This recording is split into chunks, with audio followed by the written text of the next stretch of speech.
I just wanted to have a chat about how you guys think we can go about helping clients find the right audience. The business side of things is that you do need to know who your customer is. If you don't know who your customer is and what the attributes are, it makes it quite difficult in digital marketing terms to reach that person. However, digital marketing has the most amazing tools to enable us to find those individuals. Things are changing. There's obviously certain things that are going to change due to privacy laws, but it's behavioral things. So you've got to think beyond the job title and where they work and which company. You've got to start looking at the behaviors and the patterns. You need to go to where your customers are, not pull them out of their spaces and their comfort zones to now try and sell to them. Yeah.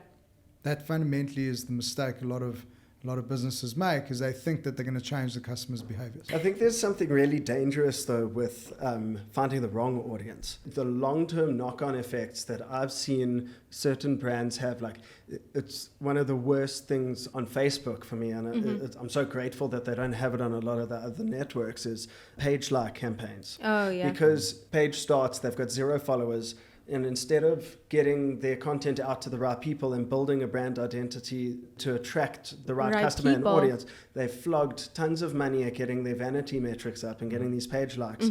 And now they've got a really, really bad database to remarket to in the long run. And, it's difficult to work around that, because one of the best remarketing tools on Facebook was page likes, and just targeting your actual existing organic audience. And having 75,000 likes from the wrong people completely broke that avenue for you as a brand. Exactly. And I think choosing a target audience, and you spoke about it in the business sense, I don't think it needs to be a shot in the dark anymore, especially with digital. We're getting the data, and we need to use that to inform who our audience is and who we need to be selling to. We're able to see our demographics of the kind of ads that we run, no matter on which platform, where we are. We understand our customer, the ins and outs, how they buy, when they shop, when they're online. We need to be using that information to understand that that is our audience and know that that's who we can sell to and continue to sell to those individuals.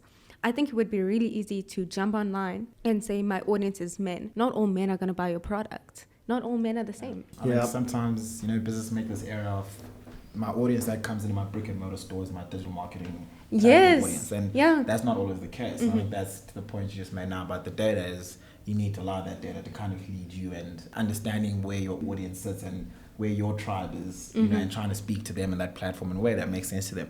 It's not always going to translate a physical brick and mortar store to where they are and how they communicate with you on digital platform. Not everybody who buys cologne is a guy, and just letting that data inform you, your girlfriend could want to buy your cologne for Valentine's Day. That now means that's another target audience that you should be chatting to. So I think it's just allowing that data to kind of give you the insights and open up other markets that maybe you didn't know existed, and find, alternative target audiences. So I agree. And I think finding your audience becomes sort of a trial and error process on digital. I would say the best approach I take a lot is I go first with the business target audience, what you've set out. But I broaden that audience, and then from there start segmenting and put out ads to multiple different audiences, multiple different types of content to see what they respond to.